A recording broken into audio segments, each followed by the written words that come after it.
வணக்கம் என் அன்பு சொந்தங்களே, நான் உங்கள் ஜிடி தரம்பராஜ். இன்னைக்கு நம்ம பார்க்கக்கூடிய டாபிக் பார்த்தீங்கன்னா வைகுண்ட ஏகாதசி பற்றி தான்.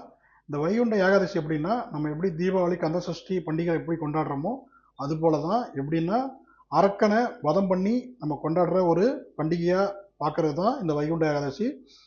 அதாவது மாசத்துல 2 நாட்கள் வந்து ஏகாதசி விரதம் வரும். 12 மாசம் விரதம் இருந்து மார்கழியில வளர்பிறையில வரக்கூடிய இந்த பண்டிகை தான் வைகுண்ட ஏகாதசி. இது பார்த்தீங்கன்னா இன்னைக்கு வந்து சொர்க்கவாசல் திறக்குதுமாங்க, அதை பரமபத வாசல்னு சொல்லுவாங்க.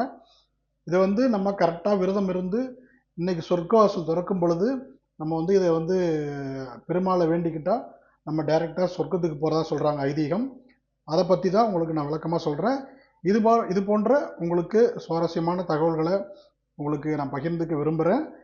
அதை பற்றி நீங்கள் தெரிஞ்சுக்கணுன்னா பேஜை லைக் பண்ணுங்கள், ஷேர் பண்ணுங்கள், கமெண்ட் பண்ணுங்கள். நன்றி, வணக்கம்.